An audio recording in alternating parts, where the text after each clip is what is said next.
नमस्कार, शाम के 3 बजने वाले हैं और हम हाजिर हैं यूपी चुनाव पर सबसे बड़े शो 2022 के महादंगल को लेकर। इस स्पेशल शो में आज बात अज़दुद्दीन ओवैसी के ऑफर की। एआईएमआईएम ने अखिलेश यादव को गठबंधन का ऑफर दिया है। ठीक उसी तरह का ऑफर जैसे मॉल से लेकर ऑनलाइन शॉपिंग के ऑफर में होता है, यानी टर्म्स एंड कंडीशंस अप्लाई। आखिर क्या है ओवैसी का ये ऑफर, और अगर अखिलेश यादव को शर्तों के साथ ये प्रस्ताव कबूल है तो इससे उन्हें कितना सियासी नफा या नुकसान उठाना पड़ सकता है? पूरे मामले पर चर्चा के लिए गेस्ट का एक पैनल भी हमारे साथ मौजूद है, लेकिन सबसे पहले आपको एक रिपोर्ट दिखाते हैं।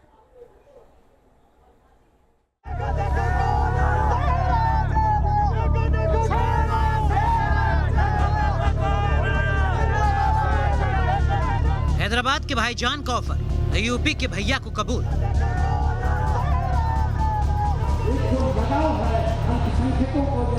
ओवैसी के यूपी प्लान से समाजवादियों में खलबली की। उत्तर प्रदेश में हमारे संगठन को मजबूत करेंगे। पिछले असेंबली चुनाव से बनिस्बत हमारा संगठन 70 डिस्ट्रिक्ट्स में बहुत अच्छा है। एमवाई समीकरण को बचाना है, ओवैसी को गले लगाना है।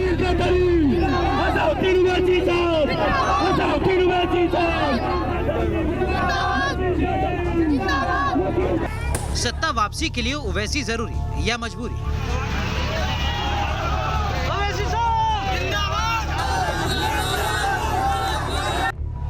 यूपी के महादंगल में जोर आजमाइश के लिए हर खिलाड़ी तैयारी में जुटा है। 2017 में डकआउट होने के बाद एक बार फिर चुनावी दंगल में अज़दुद्दीन ओवैसी मुकाबले के लिए तैयार है। बंगाल में बुरी तरह पिटने के बाद अब ओवैसी की पार्टी एआईएमआईएम ने यूपी में नया दांव खेला है। एआईएमआईएम की ओर से समाजवादी पार्टी को खुला ऑफर दिया गया है। ओवैसी की पार्टी समाजवादी पार्टी से शर्तों के साथ गठबंधन के लिए तैयार है। बस शर्त यह है कि सरकार बनने पर किसी मुस्लिम को डिप्टी सीएम बनाने का अखिलेश यादव वादा कर लें। मैंने सिर्फ ये कहा कि जब 6%, 7%, 5%, 8%, 12% वाला मुख्यमंत्री और डिप्टी सीएम बन सकता है, तो मुसलमान 20% वोटों के साथ, 20% आबादी के साथ मुख्यमंत्री या डिप्टी सीएम क्यों नहीं बन सकते? ओवैसी के इस ऑफर पर समाजवादी पार्टी का रुख क्या है, ये आपको आगे दिखाएंगे, लेकिन पहले आप ये समझिए कि ओवैसी के इस नए सियासी दाव का मतलब क्या है। एआईएमआईएम का यूपी में एसबी-एसपी से गठबंधन है। एसबी-एसपी का दावा है कि उनके साथ 3% राजभर वोट है, वहीं ओवैसी की नजर 20% मुस्लिम वोट पर है। साथ में अगर यादवों का 12% वोट मिल जाता है तो कुल वोट 35% हो जाएगा। लेकिन कहते हैं ना, सियासत में 2 और 2 का जोड़ हमेशा 4 नहीं होता, और यही वजह है कि समाजवादी पार्टी को फिलहाल ओवैसी का ये ऑफर कबूल नहीं। जो संविधान के खिलाफ है, देश की एकता अखंडता के खिलाफ है, समाजवादी पार्टी किसी बड़े दल से गठबंधन नहीं करने जा रही है। हम जिनसे गठबंधन करने जा रहे हैं, माननीय राष्ट्रीय अध्यक्ष जी उनसे बात कर रहे हैं, और उनको लेकर के जो छोटे दल हैं उनको लेकर के हम 2022 के चुनाव में जा रहे हैं। दरअसल यूपी में समाजवादी पार्टी की उलझन यह है कि अगर वो विधानसभा चुनाव में ओवैसी का दामन थाम लेती है तो उस पर बीजेपी के मुस्लिम परस्त होने के आरोप और मजबूत होंगे, जिसका जोखिम आज के सियासी हालात में कोई भी पार्टी उठाना नहीं चाहती। उत्तर प्रदेश में इस समय होड़ मची है। कहीं कोई ब्राह्मण साधने की कोशिश कर रहा है, कहीं कोई दलित साधने की कोशिश कर रहा है, कहीं कोई मजहबी ध्रुवीकरण करने की कोशिश कर रहा है, जातीय समीकरण बनाने की कोशिश कर रहा है। लेकिन उत्तर प्रदेश का चुनाव तो उत्तर प्रदेश में योगी आदित्यनाथ जी के किए गए विकास कार्यों के आधार पर होगा। उत्तर प्रदेश की जनता विकास के मुद्दे पर वोट करेगी। पिछले साल बिहार में हुए विधानसभा चुनाव में एआईएमआईएम ने 5 सीटें जीतकर कोई बड़ा करिश्मा तो नहीं किया, लेकिन 15 सालों बाद सत्ता वापसी करने का सपना देख रहे बड़े बड़े दिग्गजों को पावर कॉरिडोर की फिनिश लाइन पर पहुंचने से पहले जरूर रोक लिया। ऐसे में हैदराबाद के भाईजान के इस ऑफर को हल्के में लेना अखिलेश यादव के लिए कहीं भारी साबित ना हो जाए। Team news nation. तो उत्तर प्रदेश के विधानसभा चुनाव में अज़दुद्दीन ओवैसी की क्या भूमिका रह सकती है? क्या बिहार की तरह एक बड़ी भूमिका में नजर आ सकते हैं अज़दुद्दीन ओवैसी पर्दे के पीछे से? और जो ऑफर उन्होंने समाजवादी पार्टी को दिया है, समाजवादी पार्टी क्या उस ऑफर को स्वीकारेगी? हमारे साथ अजीज खान साहब जुड़ चुके हैं, प्रवक्ता हैं समाजवादी पार्टी के। अजीज खान साहब, मुस्लिम चेहरे को लेकर अगर अज़दुद्दीन ओवैसी ऑफर देते हैं समाजवादी पार्टी को, आपको तो स्वागत करना चाहिए। देखिए सर, ऐसा है कि बिहार में इन्होंने डिप्टी सीएम और सीएम दोनों बनवा लिए हैं। अब उत्तर प्रदेश में प्रयास कर रहे हैं मैं स्वागत करता हूं, लेकिन ये टीआरएस के साथ इनका गठबंधन था हैदराबाद में, वहां पर क्या स्थिति रही, वहां पर इन्होंने डिप्टी सीएम या सीएम की मांग क्यों नहीं की, ये मैं नहीं समझ पा रहा हूं। मेरे ख्याल से जिस तरीके का ये जो ढोंग है और जिस तरीके की ये कहीं ना कहीं लुका छुपी का खेल चल रहा है, मुझे लग रहा है बहुत दुखद है।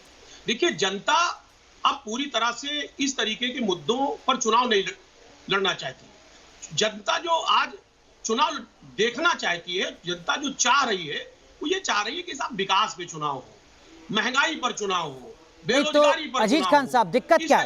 अजीज खान साहब, दिक्कत क्या है? अगर एक मुस्लिम उप मुख्यमंत्री बनता है, अगर समाजवादी पार्टी सत्ता में आती है, तो क्या मुस्लिम उप मुख्यमंत्री विकास की बात नहीं करेगा, महंगाई के खिलाफ कदम नहीं उठाएगा क्या?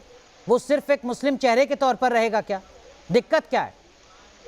देखिए, क्या बुराई है? हम ये नहीं कह रहे कि मुस्लिम मुख्यमंत्री नहीं बन सकता या उप मुख्यमंत्री नहीं बन सकता, बनना भी चाहिए, इसमें कोई दो राय नहीं है। लेकिन जो आज का परिवेश है, देश का सबसे बड़ा सूबा है अजीज खान साहब, उत्तर प्रदेश के जो हालात, देश का सबसे बड़ा सूबा है उत्तर प्रदेश। आप मुस्लिम वोटर्स की बात करते हैं, वकालत करते हैं, कितने मुस्लिम मुख्यमंत्री उत्तर प्रदेश में अब तक बन चुके हैं? जरा गिना दीजिए दो चारों के नाम सर, 70 साल में। सर मुझे मौका दें। देखिए, उत्तर प्रदेश हो या देश हो, यहाँ पर तुष्टीकरण की राजनीति नहीं होनी चाहिए। ये देश और ये प्रदेश अब तुष्टीकरण की राजनीति को नहीं पसंद कर रहा है कि साहब मुसलमान बने हिंदू। जो विकास करने की बात कर रहा, जो विकास की बात कर रहा हो, आज विकास देखना चाहता है। महंगाई से जिस तरीके से प्रदेश की जनता त्रस्त है, वो चाहता है महंगाई कम हो, बेरोजगारी कम हो, तमाम तरीके की कोरोना में मौतें हो गई, उस पर चर्चा होनी चाहिए। इस तरीके का बयान दे करके मुद्दे से लोगों को भटकाने का एक बड़ा प्रयास है। अजीज खान साहब, ये सवाल आपसे क्यों ना पूछा जाए कि आप नहीं चाहते कि बड़े पदों पर समाजवादी पार्टी मुसलमानों को जिम्मेदारी देना चाहती है? भाई, जिम्मेदार थे ही माननीय आजम खान साहब, बड़ी जिम्मेदारी थी उनके पास, हमारे सेकंड लाइन के लीडर थे वो। इसमें क्या हमेशा नेताजी ने उनको तरजीह दिया। ठीक है, मंत्री बनाएंगे, उप मुख्यमंत्री नहीं, क्योंकि सुझाव एआईएमआईएम का है, अज़ुद्दीन ओवैसी का है। अनिला सिंह जी, मुसलमानों पर सियासत होगी लेकिन सुझाव नहीं स्वीकारा जाएगा, या यह अज़ुद्दीन ओवैसी का एक ट्रैप है जिसमें फंसने से बचने की कोशिश सपा के प्रवक्ता यहां पर कर रहे हैं? देखिए सर, जो ओवैसी जी हैं वो आईना दिखा रहे हैं, उत्तर प्रदेश के मुसलमानों को आईना दिखा रहे हैं कि ये असलियत है समाजवादी पार्टी की, ये असलियत है बीएसपी की, ये असलियत है कांग्रेस की।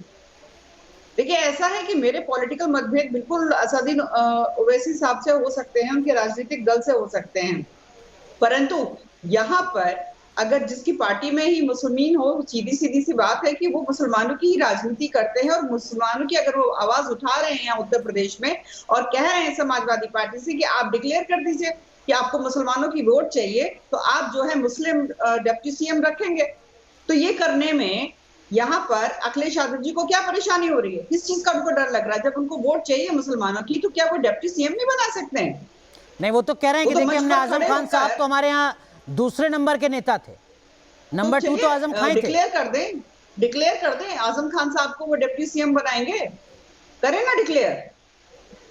देखिए, ये इनकी असलियत है, इनको वोट चाहिए होते हैं पर मुसलमानों को आगे नहीं बढ़ाने। दानिश कुरैशी भी हमारे साथ जुड़े हुए हैं, अनिला जी, एआईएमआईएम के नेता हैं, वो तो शायद इस बात से भी खुश हो जाएं कि अगर अजीज खान साहब का ही नाम अनाउंस हो जाए।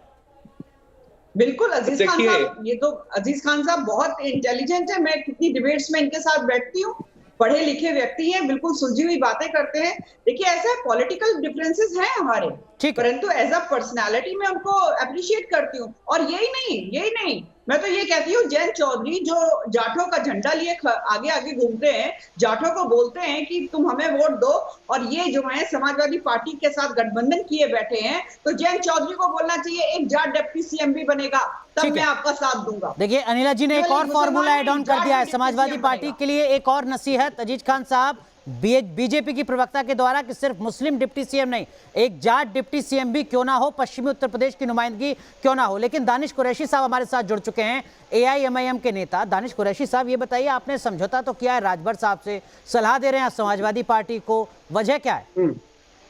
देखिए, राजनीति में सलाह और सूचन जैसा कुछ होता नहीं है जनाब। एक बात समझ लीजिए, डेमोक्रेसी के अंदर में आपको दो चीजें समझनी होती है। एक तो जो डिवीन कम्युनिटी है उसका एम्पावरमेंट, उसका अपलिफ्टमेंट कैसे होगा, तो इसके लिए आपको जाना पड़ेगा जब हमारा संविधान लागू हुआ तब। हमारे यहाँ आरक्षण जिन जातियों को दिया गया, तो क्या कोई स्पेशल स्टेटस था उनका? चूंकि वो जो जातियां थी उनका सामाजिक और आर्थिक और हर तरीके से शोषित समाज जो था, उसके अपलिफ्टमेंट के लिए, उसके एम्पावरमेंट के लिए क्लॉजेस दिए गए। अब आप देखिए कि स्ट्रक्चर कमेटी का रिपोर्ट 15 साल पहले आया था, जिसमें ये साफ तौर पे बता दिया गया कि मुसलमानों के जो हालात हैं देश में, वो अनकरीब दलितों से भी बुरे हो गए हैं जो आजादी से पहले इस मुल्क में हुए थे।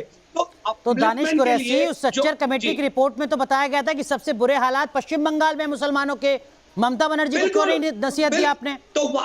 तो वहां हमने पूरी कोशिश अपनी की है। ममता बनर्जी को नसीहत दी आपने क्या? कोशिशों में कोई कमी नहीं की। यहाँ भी हम यही कह रहे हैं कि हम अपनी कोशिशें पूरी करेंगे, कामयाबी देना अवाम के इख्तियार में है। और हमें लगता है कि लोगों ने पश्चिम बंगाल में जो देखा, उसके बाद अब उत्तर प्रदेश में लोगों को संज्ञान मिलेगा, ज्ञान मिलेगा, उससे हमारे एक्सेप्टेंस में जो है सलाह भर नहीं है, ये तो दानिश कुरैशी भी कह रहे हैं। लेकिन अगर सलाह नहीं है तो फिर ये है क्या, ये थोड़ा समझने की कोशिश करेंगे। तीनों खास मेहमान हमारे साथ बने हुए हैं। एक छोटा सा ब्रेक, तुरंत हाजिर होते हैं।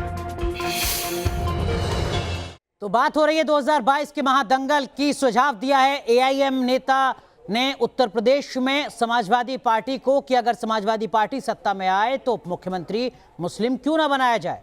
अनिला सिंह जी भारतीय जनता पार्टी की प्रवक्ता हमारे साथ हैं, वो कह रही हैं कि केवल मुस्लिम ही डिप्टी सीएम क्यों ना बनाए सपा, एक जाट नेता को भी डिप्टी सीएम बना दे। अजीज खान साहब हमारे साथ हैं, समाजवादी पार्टी के प्रवक्ता, वो कह रहे हैं कि हमें इसी तरीके के सुझाव की जरूरत नहीं है जो सियासत को मजहब में, जातियों में बांटे।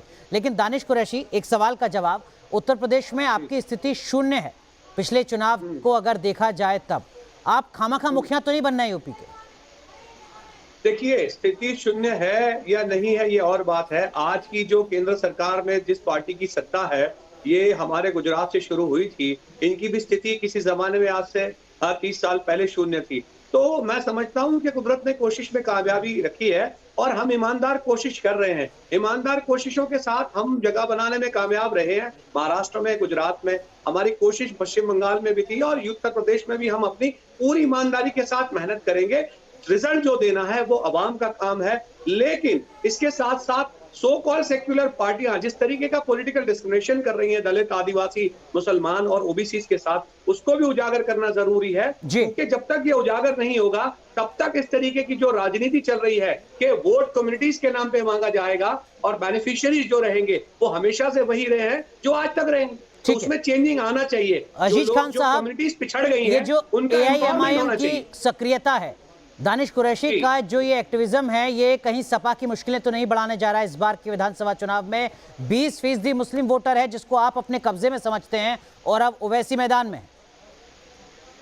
देखिए अनुराग जी, मैं दानिश जी को बड़ी गंभीरता से सुन रहा था। वो लगातार इस बात को उजागर कर रहे हैं, सब तुष्टीकरण की राजनीति की बात। मैं उनको थोड़ा सलाह देना चाहूंगा। जिस मुल्क में हम लोग रह रहे हैं, ये गंगा जमुनी तहजीब का मुल्क है। इस मुल्क की खूबसूरती यही है कि हम आपस में मिलजुल कर रहते हैं। इसमें हिंदू, मुसलमान, सिख, ईसाई मिलता है और एक देश बनता है। आज कभी किसी एक खास कम्युनिटी की बात करना ये वाकई में बेईमानी होगी। और जिस तरीके से एमआईएम लगातार मैं देख रहा हूं इस तरीके की बात करके पूरे देश में एक माहौल खड़ा करने का प्रयास कर रहा है। लेकिन अजीज खान साहब, ये तो सेलेक्टिव बयान हुआ ना। मोदी कैबिनेट में अगर कोई मुस्लिम मंत्री नहीं होता है तो आप सवाल खड़ा करते हैं। योगी कैबिनेट में अगर मुस्लिम मंत्रियों की हिस्सेदारी कम होगी तो आप सवाल खड़ा करेंगे। और अगर ओवैसी साहब आपको सलाह दे कि आप डिप्टी सीएम बना दीजिए मुसलमान, तो आप कहते हैं कि नहीं, इस तरीके की राजनीति तो नहीं होनी चाहिए। देखिए सर, मैं आपको बताऊं, देखिए ओवैसी साहब सलाह दे, ओवैसी साहब तो खुद तो अमल करते नहीं है। इन्होंने बिहार में डिप्टी सीएम और सीएम दोनों बनवा दिए। इसी तरीके से तेलंगाना में इन्होंने सारे काम कर डाले। अभी उत्तर प्रदेश में आकर के यहाँ पर भी बनाने का प्रयास कर रहे हैं।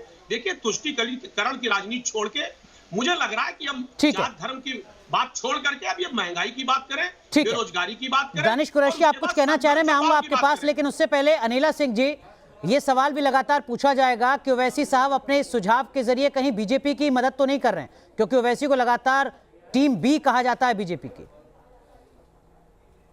तो अखिलेश यादव जी मान जाए ना जो ओवैसी साहब कह रहे हैं, उनकी डिमांड गलत क्या है? मैं तो कह रही हूँ, देखिए मैं पश्चिमी उत्तर प्रदेश से आती हूँ और ज्यादातर मैंने देखा है राजनीति का बहुत ध्यान पूर्वांचल की तरफ रहता है। 5% जो आप आंकड़ा दिखा रहे हैं जाट्स का पश्चिमी उत्तर प्रदेश में, वो ओवरऑल यूपी को लेकर है। पश्चिमी उत्तर प्रदेश में अगर हम बात करते हैं जाटों की, तो वो जो बरेली कमिश्नरी है उसके बाद आपको जाट नहीं मिलेंगे, और पश्चिम उत्तर प्रदेश में तकरीबन 21-22% जाट है, और पश्चिमी उत्तर प्रदेश में मुस्लिम डोमिनेट्स भी बहुत जबरदस्त तरीके से। तो अगर ओवैसी साहब मुसलमानों की आवाज उठा रहे हैं, तो इसीलिए मैंने कहा कि जो एक कौम पश्चिमी उत्तर प्रदेश में इतनी डोमिनेट करती है और जिसकी सहायता अखिलेश यादव जी ले रहे हैं लगातार, तो उसका भी डिप्टी सीएम बने और मुसलमानों का भी बनाइए। ठीक है। राजनीति अगर देखिए ऐसा है कि यहाँ पर ओवैसी साहब अनुराग जी, इनकी पार्टी का नाम है ऑल इंडिया मजलिस इत्तेहादुल मुस्लिमीन, केवल और केवल मुसलमानों की राजनीति करते हैं, जहर बोते हैं, और जहर की खेती करने उत्तर प्रदेश में चले आए हैं। एक तरफ जहर बोते हैं, दूसरी तरफ सियासत करते हैं और सलाह देते हैं। दानिश कुरैशी, बहुत संक्षेप में। जी बिल्कुल। अनिला सिंह जी ने एक बात तो स्वीकार कर ली है, वो ये कह रही है कि सपा स्वीकार कर ले कि मुसलमानों को मुख्यमंत्री बनाया जाए। इसका मतलब ये है कि भाजपा सत्ता में नहीं आ रही है उत्तर प्रदेश में। That is clear statement by Anila Singh ji. दूसरे नंबर की बात अजीज खान साहब जो कह रहे हैं, तो मैं उनसे ये पूछना चाहता हूं कि जो तुष्टीकरण की राजनीति की वो बात कर रहे हैं, तो आप हमें बताइए कि मुसलमानों का जितना पॉपुलेशन है, इतना प्रोपोर्शनल रिप्रेजेंटेशन क्या उनके पास है? क्या असेंबली में है, क्या पार्लियामेंट में है, क्या लोकल पंचायत में है? और अगर ये नहीं है तो फिर ये कैसे तुष्टीकरण की राजनीति? वैलिड सवाल है दानिश कुरैशी, लेकिन ये सिर्फ उत्तर प्रदेश की सियासत तक लागू नहीं होता, सीमित नहीं है, पूरे देश की राजनीति पर यह सवाल है। बिल्कुल बिल्कुल बिल्कुल वैलिड सवाल है आपका। बहुत बहुत शुक्रिया आप तीनों का जुड़ने के लिए। लगातार मुद्दे सामने आते रहेंगे, चर्चा करते रहेंगे, बड़ी कवरेज लगातार जारी रहेगी। फिलहाल आप तीनों का बहुत बहुत शुक्रिया। रुक रहे हैं एक छोटे से ब्रेक के लिए।